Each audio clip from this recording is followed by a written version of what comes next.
Hello, folks. It's me, Mike Pepe. I am back with episode 2 of producing and recording electric guitars. Thanks for coming back in to my channel. We are back at legendary Barefoot Recording at my studio, Studio C, in the depths of Hollywood, California. It is a unusually gray and rainy Monday morning out. Yeah, it's always weird here when it rains. It rains like, I would say a totality of maybe, 8 times a year. That's what it seems like anyway. So it's always kind of weird when it's raining out. It's nice and gray, cozy. I'm in my warm studio here, getting ready to dive back into electric guitars that you find people. It's Monday, so I usually work. Anyone that works with me knows I typically work Monday through Saturday, usually 10 to 12 hours a day. I do take Sundays off. I try and take Sundays off anyway. Catch up on life stuff, laundry, cooking, family time. Currently playing the new Assassin's Creed game, which I really like a lot, Valhalla. It's great. Tried a new recipe last night. Really good. Took me a while to make, but came out great. So anyway, feeling energized and ready to jump in on Monday morning. I have some vocal edits to do this afternoon after we shoot this episode, so I'm excited about that. I have my notes over here again, because like I established in the first video, I'm new to this. I need notes. I also keep notes on a daily basis anyway, so just when I come in the mornings, I have notes, checklists. This microphone stand is being a little weird today, so you may see me messing with it a little bit here and there. I apologize in advance. It seems to be falling once in a while. Let me just get this guy up. There we go. Okay, so we are going back to this session. Now, last session we had open in episode 1, I only had electric guitars 1, 2, and 3 up. Which were the rhythms, the chunky rhythms, left, right, center, kind of the power chordy stuff. Now you can kind of see here, I've imported all the guitars from that whole session now. And you can see there's quite a few more tracks, just a few. If you look in the mixer window here, you can kind of see as well. Again, quite a few more tracks here. And we're going to go through today how to organize some of these tracks, what they all mean, how they all kind of play into the grand scheme of the song, go through some of my plugin settings here. We're going to go over maybe some hardware choices I made, kind of depends on time. But basically what I'm saying is buckle in, because we have a lot to go over. First of all, let me play a little piece of this so we can kind of get a macro image of part of the song here. I'm going to play actually the solo bridge section, because that's where the most guitars are playing, I think, at one time. Definitely it's the loudest guitar section of the song. Again, I'm not playing the song. I'm only playing the guitars in the session.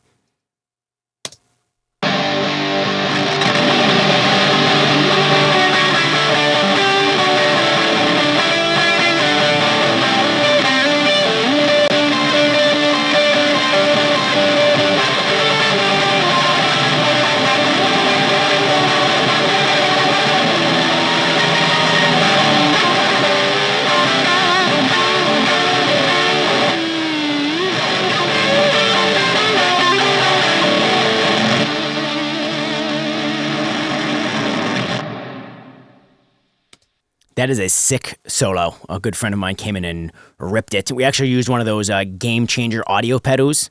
I forgot what they're called. The plasma pedal. That's it. Yeah, man, that thing is really sick. Actually, my good friend Nick out over in Studio B, he also has one, and that's where I first found out about it. Those guys make awesome gear. But we used the Game Changer audio pedal on that solo. Again, sorry about this microphone. I'm gonna have to change it a few times throughout this video, I'm sure. Anyway, you can kind of hear some of the really big, wide, cool stereo stuff is happening. The solo ripping in the middle.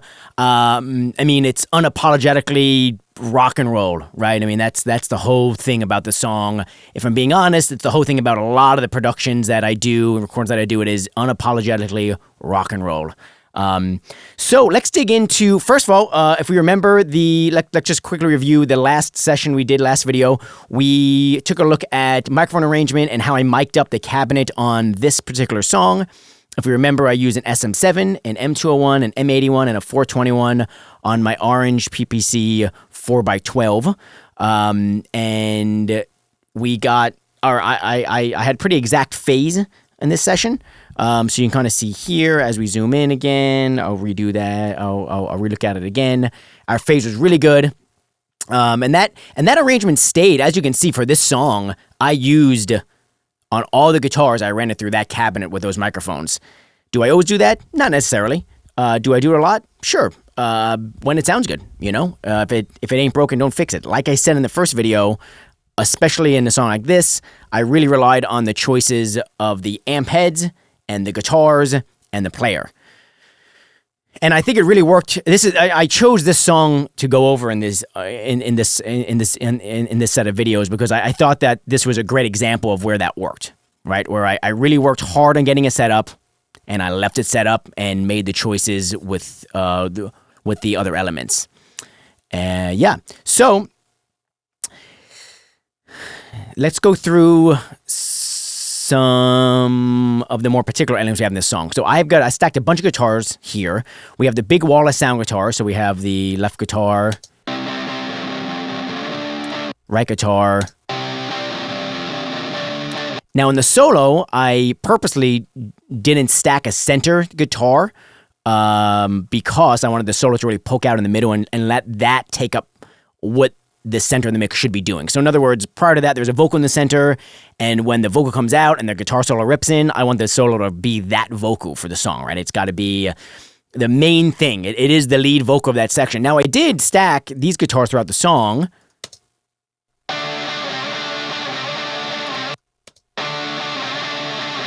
Which are kind of more buzzsaw, like really thin, mid-rangey, aggressive guitars. I believe these are panned out 60. This set is 60. Yep, right. So basically I'm using the main guitars left and right, hard left to right to make up the stereo image. And then these guys are kind of being peppered in left and right 60% to sort of add to the stereo image of the guitars to make them seem wider and cooler. In the choruses, I actually peppered in these guys. What do I have these panned? Let's see. 30. There we go. So a nice stereo arrangement there. 30 to the left and right. There we go. So let's hear these real fast.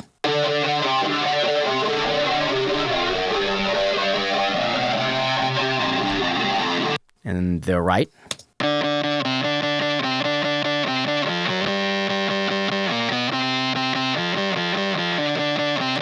It's actually left. This microphone stand, folks. I've already started the video, so we're not starting back over, so I'm just going to have to fix it. Yeah, so you can kind of see, so then I had the effecty guitars doing left-rights, which again are just more layers in the song. I mean, this song, we really went for a wall of sound guitars, and I would say we definitely got there. We also have these guitars peppered in there. Remember. Right? And then we had the effect guitars, and we had the big chunky guys. So a lot of stuff going on in the song, a lot of guitar stuff going on in the song. It's a fun one for sure. So first of all, I didn't write down my signal routing in the comments section. I do sometimes, but I remember what I did for this session because I still had it set up on my patch bay. I did tear the patches out over the weekend. But I had the SM7B going through my UTA MPEQ1, one of my favorite preamps, speaking in generalities. My M201 going through the UTA MPEQ as well. I have two of them up there. And then I have the M81 and the 421, both being routed through API 3124s that are then being routed into 560s I used on this. 560 EQs. Now, I definitely, this was purposeful. So the 7 and the 201, the SM7 and the 201 were routed through the UTAs because the EQs on there, I think, are fantastic in the mid-range. And I can really, really, really dial the mid-range in on those guys. And the SM7B and the M201 are the guys that I really wanted to have the most mid-range punch, right? So I patched those into my UTAs so that I could use those EQs. The M81s and 421s, while the API is obviously have no shortage of mid-range punch. I felt like those had more of the, I don't want to say low end because I think that might be a bit extreme for what I wanted here, but if we were going to choose low-ender microphones or more low-endish microphones for the session, it would have been the M81 and the 421. So I didn't really boost the mid-range as much on the 560s. I did do a little bit of work around 5.5K on those guys, boosting a little bit 5.5K. High passing all of them, probably around 100 coming in. Yeah, as I said, that orange has great low end. It's very controlled, very focused low end. So I do like the low end of that cab, which is one of the reasons why I use it so much in rhythm guitars. So I have those routed from the booth microphones to preamp, EQ, right into Pro Tools. On this particular session, I didn't use compression coming on the way in. I go through periods where I use compression, where I don't use compression on the way in with guitars and bass. Lately, I've been in a mode where I don't use compression on the way in. I like the player to really handle that right hand movement and the right hand dynamics. It changes. If I'm being honest, it really depends on the player. If the player isn't as consistent with their right hand, and I'm assuming you're a right hand guitarist here, or left hand if you're a lefty, but I'm going to assume right hand. If your right hand dynamics aren't as good as I want them to be, then I will sometimes strap a couple compressors across there. It just depends. Lately, I'll be honest, I'm very lucky that I get to work with really good musicians, and I haven't really found a need to strap a bunch of distressors across each channel. Because remember, these are coming in all independent. As you can see here, every guitar part has 4 microphones attached to that part, right? So that's why these sessions get really big, which we're going to talk about that in a minute. Track count and DAW, in your DAW, how to organize them. I'm in Pro Tools, but I know Logic also has a much similar function that I'm getting ready to talk about.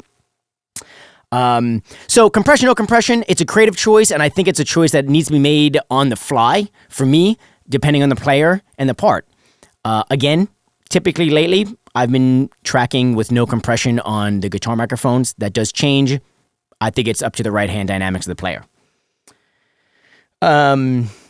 So, yeah, I think let's get into some of the blending options here because this is important. So, obviously, we have 4 microphones in here, right? And we can see here in my mix, I've blended the microphones a certain way.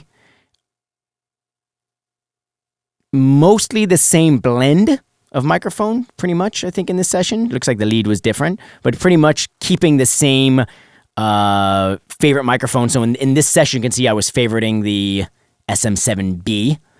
My second favorite was obviously the M201, and then it looks like I was kind of split on my decision between the 421 and M81. Let those guys kind of carry the each weight equally. It looks like on these guitars, let me solo these guys out real fast. What? On those guitars, looks like I had a little bit less 421 and M81 in there. 2 dBs each on each fader, which, equals, 4 dBs less. So probably I was using those, again, more as the low-endish microphone. So in those particular guitars, makes sense. These are the more buzzsaw guys. I probably wanted less low-end, right? So I probably pushed those down just a couple of dBs to make some headroom for our SM7 and our M201 that have the mid-range punch EQs on them, like I was talking about. So I'm going to solo out, let's see here, what do I want to solo out? Which guitar? Let's just solo the center guitar, right? So we don't have to... Now, I will say this, if you're listening to this on a phone or an iPad or something, I would recommend switching over to maybe headphones or monitors or something for these next sections because otherwise it may be slightly difficult to hear some of the nuanced decisions that I'm getting ready to go through, okay?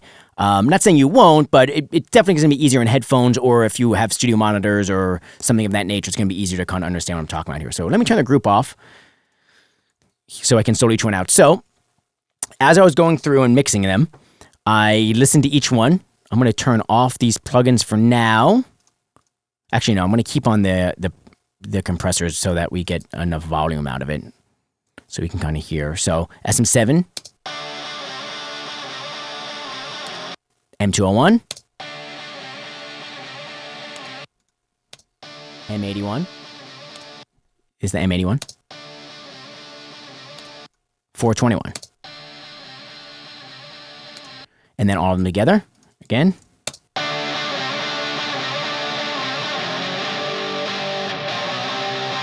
Very, very cool. So, I decided to blend these this way, and here's why. I went through each one and put the fader up, and I listened to each one and decided that this was my favorite microphone on the... So from there, and in this case, the SM7 happened to be track number 1. That doesn't really matter, if I'm being honest. I've had sessions where I favor the M81, even though it's maybe track 3 in this case, and so that one would be the louder one. It doesn't go, even though in this session it happened to go as favorite, second favorite, equal, that just was kind of coincidental as far as the session goes, right? So I went through, listened to each one, picked out my favorite, and then used the other microphones to kind of blend up around it as supporting microphones, right? So SM7B being my, if you want to call it my main microphone tone. The M201 is a little bit more supportive. M81 and 421 equally supportive of those first two microphones, or more than, or better put, the SM7, right? And then I blended those in and made a beautiful guitar baby, I guess you could call it. Actually, it looks like this actually is one that's pan slided to the like 60 to the left. Here, you know what? We'll switch over to the proper center guitar so that I can. Where's that guy?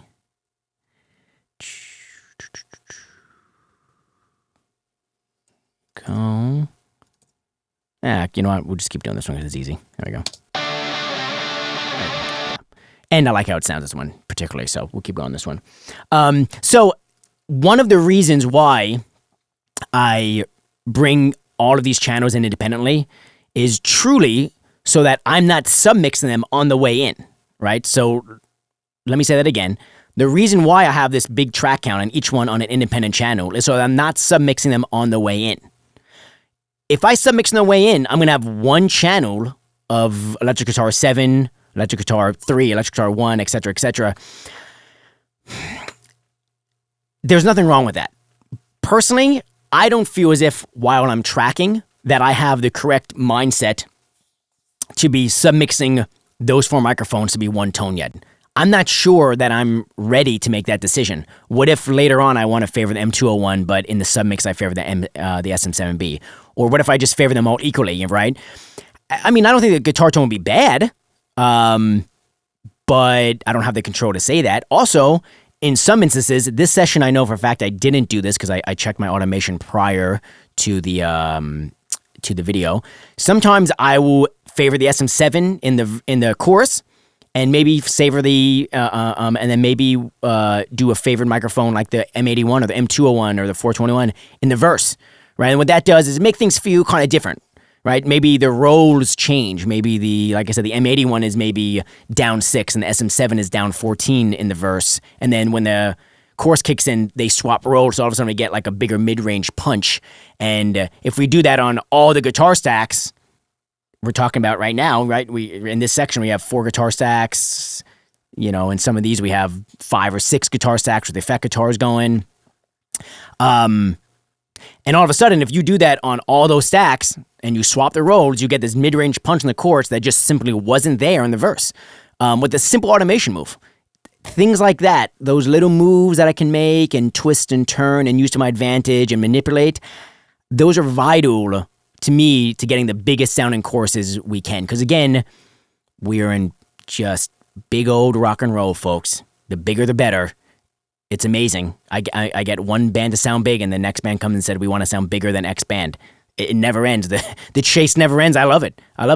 Everything needs to be bigger and better than the next one. The drums, the bass, the guitars. So, these are techniques I've learned over the years to help me get bigger than the last production, right? Like, okay, I got that band really big.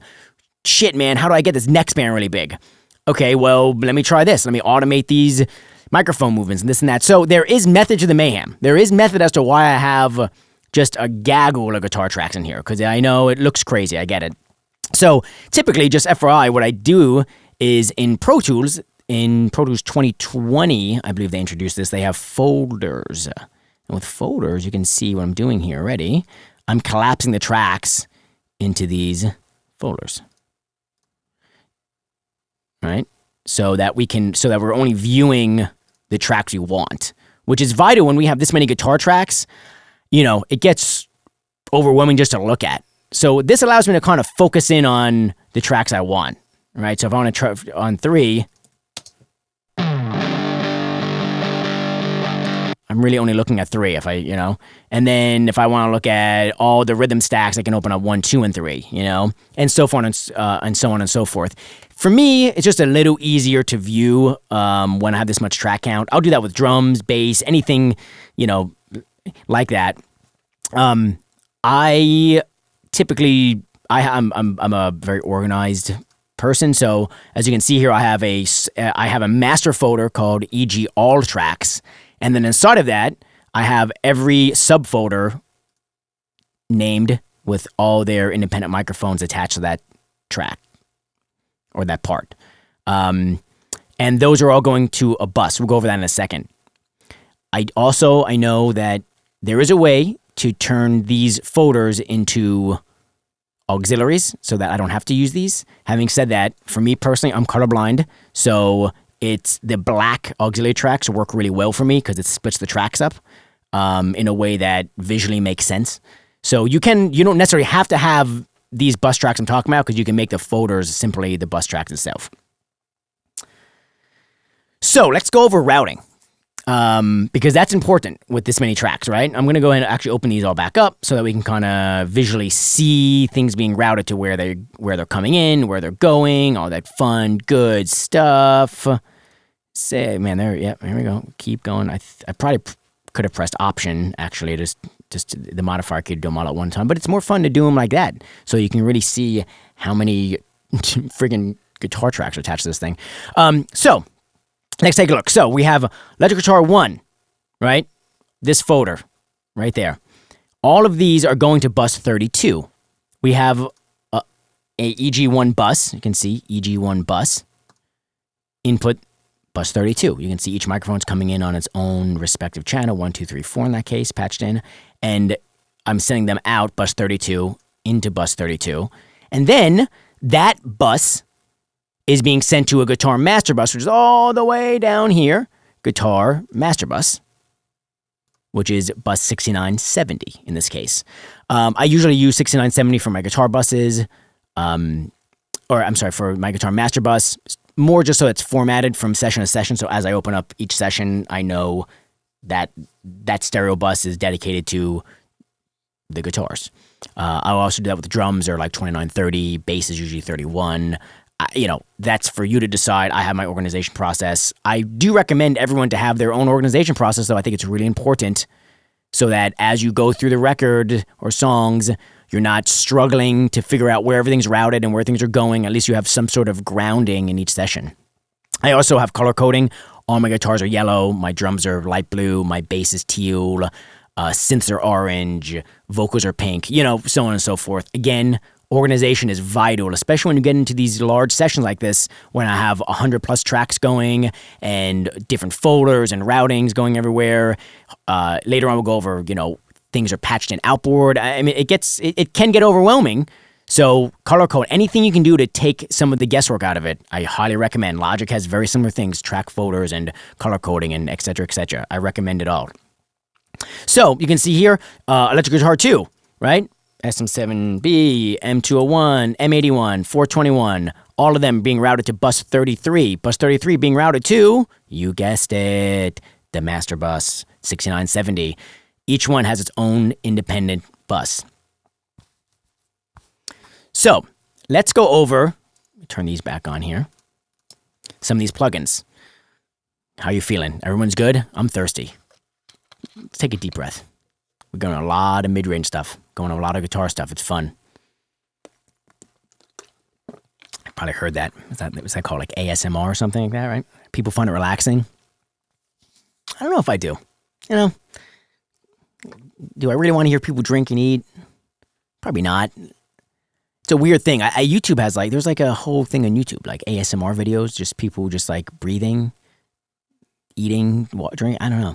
It's not really for me, I guess what I'm saying. I prefer ocean waves, personally, when I'm sleeping or when I'm trying to relax or, rain sounds or something. I don't find the sounds of other people doing daily things very relaxing to me.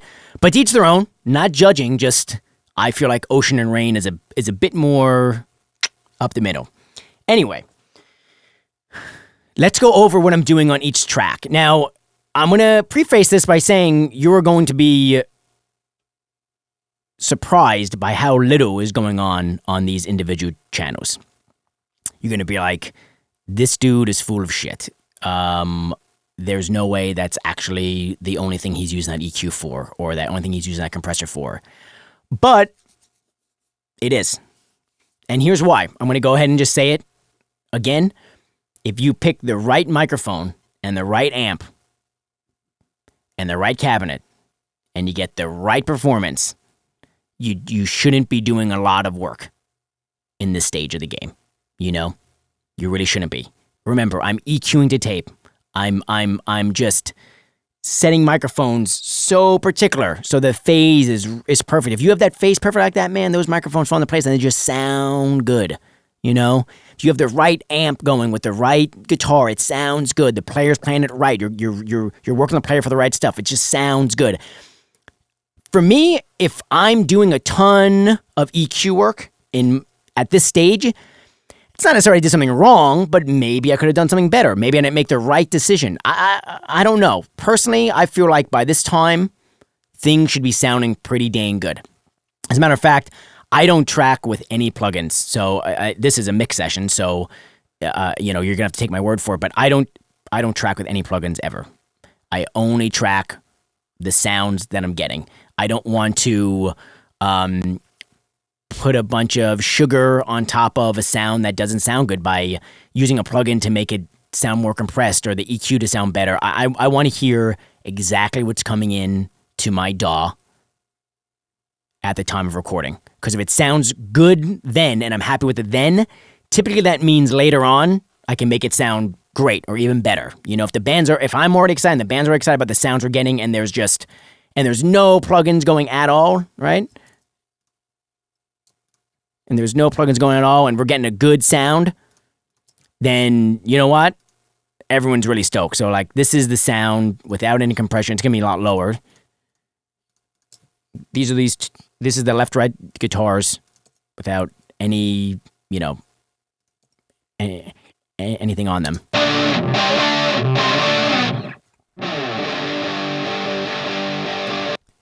So again, I want the best sound coming in. I don't want to sugarcoat it because then what happens is you end up with plugins that look like this. I'm almost hesitant to show you because you're really gonna laugh.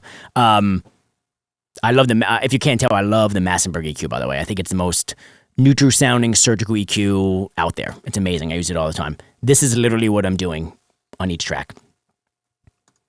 I'm high passing at 100. Literally, that's it. And on the bus, guess what? Yeah, that's right. High passing at 100. Ridiculous, I know. And you're probably thinking, why are you using the Massenburg deal? Why don't you just use... Well, because I like the Massenburg, because it's neutral, and it doesn't color the sound at all. I feel as if some plugins, even if I'm only applying it and doing a high pass at 100, I can hear the plugin artifacting or just is affecting the sound some way. The Massenburg, I find, doesn't affect the sound at all. It's just completely neutral. It sounds exactly the way that I recorded it. If I turn it on or off, all I'm hearing is the EQ that I'm applying. I'm not hearing the actual plugin. I'm not hearing the digitization of it all, So, and then I love the Renaissance Axe. I love it because I think it sounds good. Again, very neutral, very transparent sounding. I like transparent plugins. I don't use a ton of plugins. You can tell my guitars have literally copy and pasted. I use the Massenburg, the Renaissance, and then we'll get into, this is the big guy right here. This guy's really cool. The AIP, the Amplified Instrument Processor from Cornif. That's sick. We'll get to that in a minute. But the Renaissance Axe, I like it. It's very transparent. Also, it's easy to use. It's just dumb. I like things that I can open up and they work. you know, especially by this time. I've already dialed in sounds for literally hours, probably days. I want to open up a plugin and I don't want to be clicking around on the screen, you know. Maybe that's just me. I like tinkering more. I like tinkering and doing that type of stuff more. I don't really like clicking around and stuff like that. I want to hear the sound and I want it to sound good pretty quickly. If it doesn't sound pretty quickly, I move on to something else. I don't have too much patience for plugins, if I'm being honest, which is why the Mass American and the Renaissance Axe for guitars are my go-tos. I can dial them in. They sound good. They're transparent. They give me what I need. So you can see, but I am going to be crushing this. So if you watch, crushing it. Okay, maybe not crushing it. Down 6 though, so you know, down 6 on the Renaissance Axe. So it's basically 60 is a gain reduction, but that's happening on every track, right? On every microphone. Every microphone gain reduction down 6.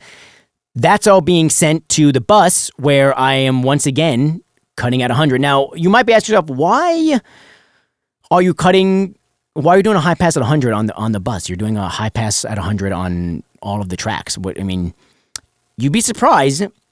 Little leakage happens. I always say it's like leakage, like little bits of 100 and under will kind of, the slope's at 18, you know, dB. So it's pretty steep, but you'd be surprised how much little bits of 100 sort of just find their, or 100 under find their way in. And this really is the ultimate neutralizer. Like it is on the bus, it's being cut at it's being a high pass at 100 all the way down, and then high pass 100 on the bus.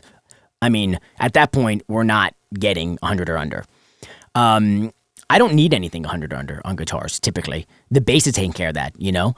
The guitars, if I had 100 or under on all 4 microphones, and I have this many guitars, and they're all going with all that low-endy, muddy information, I mean, it's going to absolutely ruin this track, even with the work I've done on the way in, getting a nice controlled source. You'd be surprised what that does, the buildup that happens, the magnification that happens. It grows and grows and grows, right?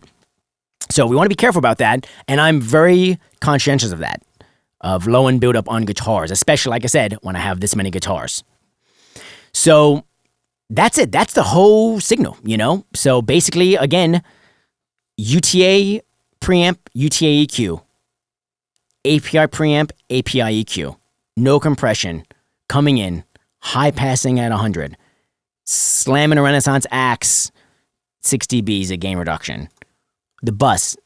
High passing at 100. Then we get to this guy. Now, this is where I do want some color, right? I do. I like this guy a lot. I think it's dope. This is the complete opposite of what I was just saying about how I wanted to just open up and sound good. I have a special place for this plugin because I think it sounds great, and I'm okay with dialing this plugin and spending some time on it because it actually makes a really big difference in the grand scheme of things. I'm actually going to use the center guitar for this example. So here we go, yeah. So I'm okay dialing this guy in because I like how it sounds and it's worth the time. So it's got 2 sides to it. You can click the logo up there and it flips it around. And we'll go through this because I am using a few of these modules, looks like, on this guy. So first of all, I am not using the 4-band EQ because I am already doing the little bit of EQ I want to be doing. I am using the analog channel variants, which I think is really great. It's exactly what it says it is. It just gives it a random number. And I have the random button in, and it'll just randomly select a formulaic analog variance that it sends it through, and it sounds great. I think their proprietary signal processing, just that on in general, sounds great. Like it just sounds good. More ASMR for ASM. Yeah, it's ASMR. That's what it's called, I think. So let's hear that. This is it off. This is it on.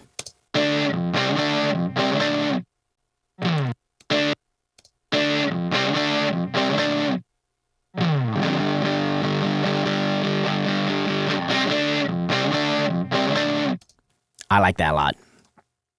Let's go ahead and go to this. Let's go ahead and go to this guitar and hear it again. Oh, that's the reverb guitar. We'll get into that later. That's a cool one. I actually was looking for the fuzz guitars. Where are these guys? I think, is it these guys?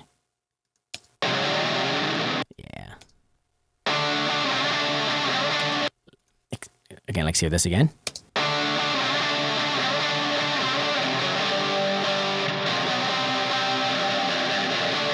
It just adds a little... Oh, actually. There we go.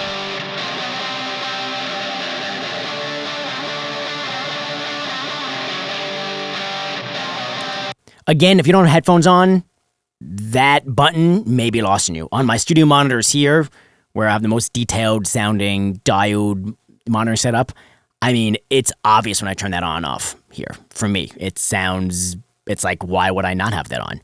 You can see I'm doing a little bit of compression, and when I say a little bit, I mean a little bit of compression. Like 2 extra dBs, just enough to have it, you know, because I like how this compressor sounds, this VCA guy that I've built in, I like how it sounds, so just enough to hit it, you know, just enough to hear it, I would say. This is probably one of the best things in any guitar plugin I've ever freaking used. Their insufferable mid-range filter, their IMF. Check this out.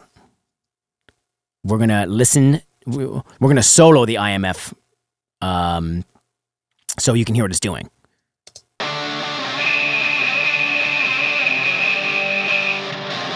So what I'm doing is I'm using this to listen to where the problem frequency is. Looks like I picked 2.5 K as the issue, and then I reduced it by 4 decibels. I made a little bit up in the mid-range. Not necessarily that exact frequency, but there's just a compensation that happens so that you don't dull it out. But what that does is when you stack guitars, you get that mid-rangey kind of like congested nasally sound when you're stacking guitars. And in this instance, it was at 2.5, so I enabled it and I took it out. So again, we're going to listen to it. Let's hear it enable and then let's disable it.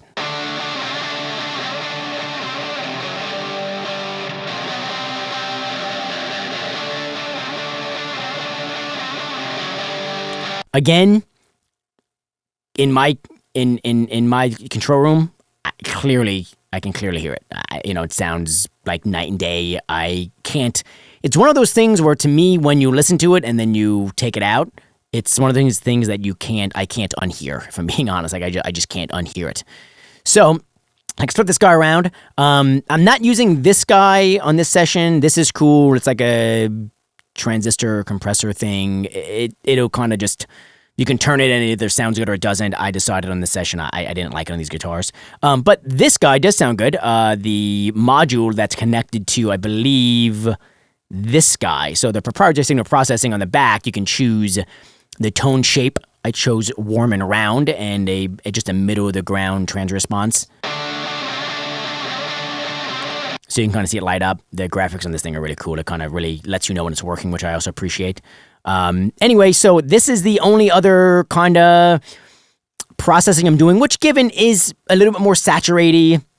If I'm getting any extra umph or zhuzh or whatever you want to call it out of the guitars, it's with this guy, because you can see I'm using it on every one. I don't know. I probably didn't copy and paste these settings. Maybe the mid-range thing I did. Let me see. Yeah, I did 2.5. I probably found that 2.5 was a problematic issue when you sum all those tracks down in this session, again, with the parts and the cabinet and stuff like that, with these microphones. I probably found that 2.5 summing these 4 microphones together was my issue. But you can kind of see it's on every channel, you know?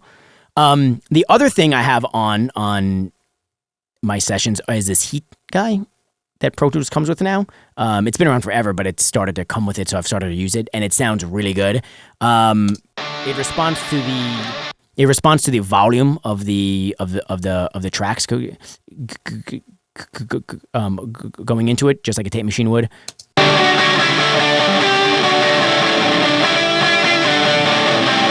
So you can kind of see it. I think it sounds really good. Again, you bypass it.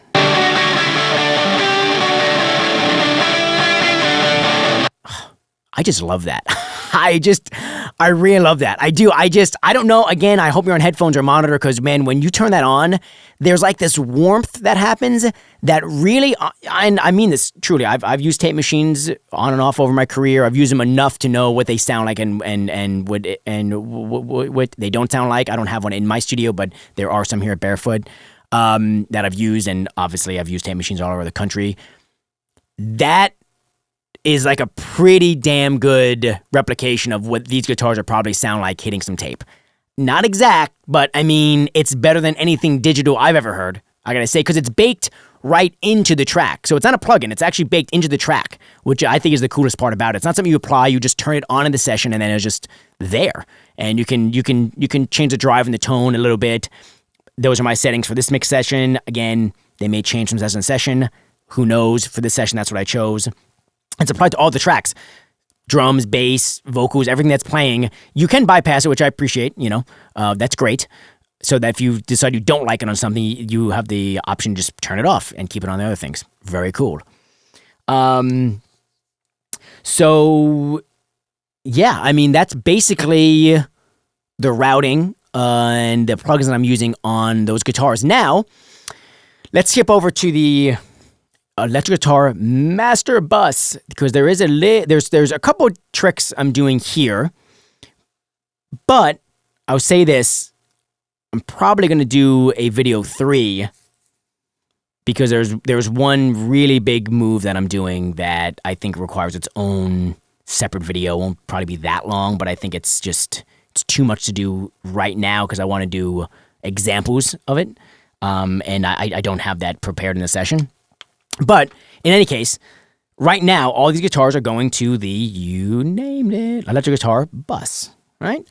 And I have one little guy up here, this Abbey Road Studios TG mastering chain. I've dialed this in to be the electric guitar bus MP setting. So I've dialed things in that I like, and I've saved it as my starting setting that I'll put on the master bus, and then I'll kind of go from there. We can go through if you want. I mean, basically, you can kind of take a look at it here. I mean, you can screenshot this run and replicate it. I don't care. We have some of the input. I'm not really using too much of it. I'm using a little tape equalizer, just for some biasing or whatever like that. Sounds good. It sounds good, but it's not necessary probably like on every track. Again, I just started to turn it on this song. EQ. So I'm EQing a little bit of extra 4K in this, which if you remember, I said on the way in, I was doing a little bit of extra 5.5K on the way in. So I have this also bumping in the high mids. I mean, a very slight, what is it, like a half decibel, not even half decibel, 0.35 decibels at 1K. A little bit more, getting a little bit of last minute low mids out of the guitars, adding a dB and a half of 700, just enough for it to feel like we're hearing a little more of that 421. You know what I'm saying? M81. And 1 dB of 128. Now, this is an interesting move because I'm high passing at 100. Hard, as we all know. If you've made it this far in the video, then you know I am not a fan of anything under 100. So 128, it's an interesting kind of decision to make, but I gotta tell you, it sounds good. I mean, I don't know. This plugin sounds good. That's one of the things I like about it. That's an obvious statement, but it really does sound good. So the 128 in this plugin, I like how it sounds. It's controlled. I'm adding, such a little bit, But remember, this is a macro overarching EQ that's happening across all these guitars that are being sent to the master bus, right? So these are big moves. Even though we're only adding a dB, you're going to really start to hear those 421 and M81 guys that I'm focusing more on the low mids when these are making all of these tracks, how many tracks we have here, 40 individual microphones going. You're going to start to hear that. There's this filter guy. I'm using, what am I doing here? Looks like some presence, high passing at 63 instead of 100 here because I've already gone down the rabbit hole on that. And then I'm not using the limiter. You can see it's off. But maybe some of you have already picked up on this, but I'm processing an MS. Oh boy, MS, one of my favorite things, mid-sides, that's right. So I'm going to give you a quick description of what MS is, but I really think that this is probably a separate video over the next video, because I'm doing MS EQing and MS compression, and that's making a big difference on how these guitars end up sounding in my final stem that I'll kind of talk about in a moment here. Mid-sides, basically you're EQing the sides here, EQing it differently than the middle of the mix. So this is really mainly applying to the sides of the mix. So as I'm boosting all these things, we're kind of leaving, I don't want to say we're leaving the center alone, because that's probably an incorrect statement, but again, just for the time being, before I do a deep dive into some of the MS stuff, this is really focusing on what's panned left and right. So the guitars that are 100, the guitars that are 60, the guitars that are 30 into the center aren't really getting this treatment that much. They're really not. This is how the guitars sound wider. It's almost doing, I don't want to say like an audio trick, because I think that's probably, that sounds silly to say, but it is kind of tricking your ears into thinking that the song is wider than it is, because there's a different equalization going on, and eventually a different I'm pointing back there because I do the compression, MS compression with my Unfair Child, with my UTA undertone audio, Unfair Child. But there's a different compression and EQ happening on the sides of the mix. So what that does, again, it makes your ears kind of perk up to that, and makes it kind of think, oh, it's something, you're kind of realizing the sides more because they're doing something different than the middle of the mix. It's really interesting. If I'm being honest, it's kind of complex. I'm going to try and do a better job in my next video when I focus on this a little bit more of explaining it better. Right now, I feel like we've gone through a lot of information in I don't even know how long it's been, half an hour or whatever, an hour. I have no idea how long it's been. And I feel like probably that's just a separate thing I need to talk about. But hey, I'm going to keep you hooked, Video 3 of guitars, we'll talk about MS processing, EQ and compression, go more into it. But just want to make a note, these are all being processed in MS, okay? So, very important. The last thing that happens is, again, this is going to be covered in the last video, is I'm actually going to the Unfair Child to process and do a phono compression of all these guitars. So you can see here, this is going to analog 3/4. This is actually would usually be sending out analog 3/4, but I changed it to my stereo output, so that, because I don't have that patched in right now, so we wouldn't be able to hear it. So I'm going to change it back to my monitors. But my master bus, including this, is going out, because remember, these are being processed in MS, are going out to my Unfair Child, which is also set in MS mode.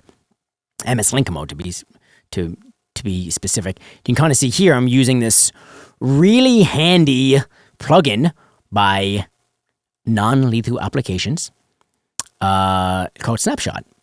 And basically, I take pictures on my phone of any outboard settings, upload them to Dropbox, and then link them here in the session, and I can make notes. So it says my master bus fader was set to down 2, so it looks like eventually I printed this stem and then sent this back into the master bus. At that point, that will probably be off, because we don't want to process it twice.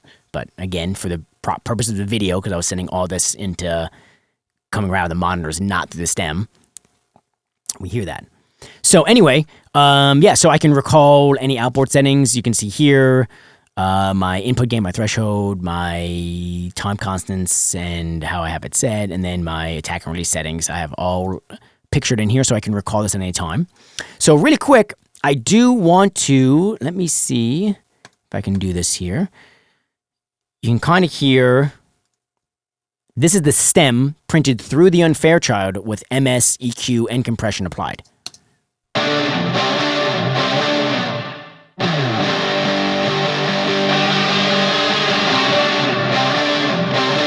And this is without.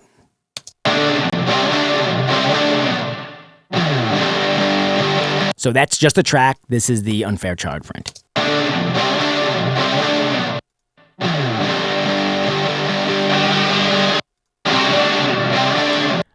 I mean, it's a whole nother video because I gotta tell you, where I'm sitting, ooh, baby, that gets wide and rock and freaking roll.